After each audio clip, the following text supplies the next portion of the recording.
சற்றேறக்குறைய சுதந்திரம் அடைந்த தமிழக அரசு இது நாள் வரை வாங்கிய கடனை ஒரு 5 வருடத்தில் மிகச் சிறப்பாக அதைவிட கூடுதலாக சற்றேறக்குறைய 5.5 லட்சம் கோடியை இந்த திராவிட முன்னேற்ற கழக அரசு வாங்கி இருக்கிறது நண்பர்களே.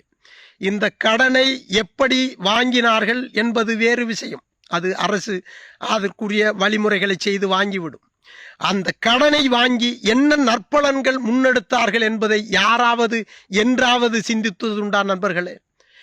நீங்கள் மகளிர் உரிமை தொகை பெறுகிறோம், இலவச அரிசி பெறுகிறோம், அதை பெறுகிறோம், இதை பெறுகிறோம் என்கிறோமே. இந்த கடன் பெற்றதன் நிலை, அதை யாருக்காக பெற்றார்கள், எந்தெந்த நற்பலன்களுக்கு அவற்றை பயன்படுத்தினார்கள் என்று என்றாவது நீங்கள் எண்ணி பார்த்ததுண்டா? அந்த கடன் அனைத்தும் மொத்தமும் நம்முடைய தலையில் தான் இருக்கிறது நண்பர்களே. ஒரு நாளைக்கு அதுக்கு 200 கோடி ரூபாய் வட்டி கட்ட வேண்டுமாம் தமிழக அரசு. அது யாருடைய பணம்? அதாவது உங்களுக்கு ஒன்றை சொல்லிக் கொள்கிறேன், இந்த நிதிகளை கையாளுவதில் அந்த திரு கருணாநிதி குடும்பத்தை மிஞ்சுவதற்கு இந்த உலகில் ஒருவன் பிறந்து வர வேண்டும் என்று நான் இங்கே பதிவிட விரும்புகிறேன் நண்பர்களே. நிதிகளை கையாளுவதில் அவர்கள் மெத்த படித்தவர்கள், கில்லாடிகள் நண்பர்களே. உங்களுக்கு எவ்வளவு பெரிய உயர் படிப்பு படித்திருந்தாலும் கூட நிதிகளை கையாளுவதில் இவர்களை முந்தி செல்ல முடியாது என்பதை இங்கே பதிவிடுகிறேன். நேற்றைய தினம் தேர்தல் அறிக்கை என்ற கபட நாடகம் ஒன்றை மீண்டும் அரங்கேற்றி இருக்கிறார்கள் நண்பர்களே.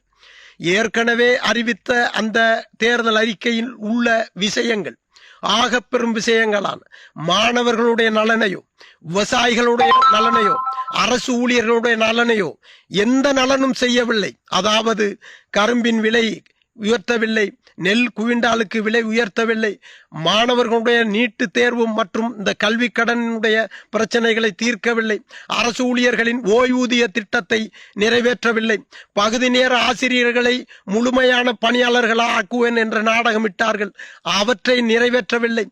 எந்த நாடகங்களும் நிறைவேற்றாமல் மற்றொரு நாடகம் அரங்கேறி கொண்டிருக்கிறது.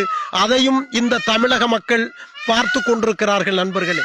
எதை சொன்னாலும், எவ்வளவு கபட வேடமிட்டாலும், கபட நாடகத்தை நடத்தினாலும் இந்த தமிழக மக்கள் பார்த்து கொண்டும் ஏற்றுக்கொண்டும் இருக்கிறார்கள்.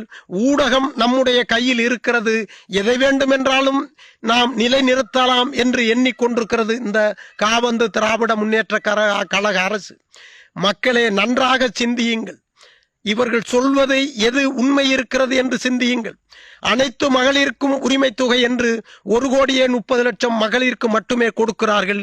மீதி உள்ள அந்த 1,20,00,000 மகளிருக்கு உரிமை தொகை யார் கொடுப்பது என்பதை யாராவது என்றாவது கேள்வி கேட்டிருக்கிறீர்களா? கொடுப்பதை வாங்கிக் கொள்வோம், கொடுக்காட்டி இருந்து கொள்வோம். இதுவா வாழ்க்கை?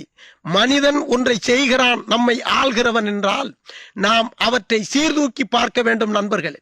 நமது நன்மைக்காகவா அல்லது இதில் ஏதாவது வேற நாடகம் அரங்கேறி கொண்டிருக்கிறதா என்பதை நீங்கள் எண்ணி பார்க்க வேண்டும், எந்த அரசாக இருந்தாலும்.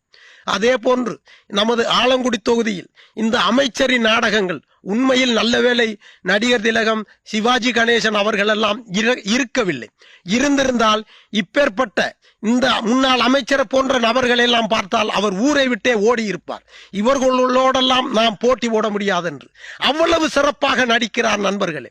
10 ஆண்டுகள் எதுவும் செய்யாமல் மீண்டும் வந்து அந்த தார்ச்சாலையில் மண்டியிட்டு கும்பிட்டு நாடகமிடும் இந்த கபட நாடகதாரியை நாம் புறம் தள்ளி நல்ல வேட்பாளரை, அதாவது இந்த ஆலங்குடி தொகுதியின் அடித்தட்டு மக்களின் வேதனையையும் இந்த பூமியினுடைய வலியை நிறைந்த வேட்பாளரையும் தேர்ந்தெடுக்க வேண்டும்.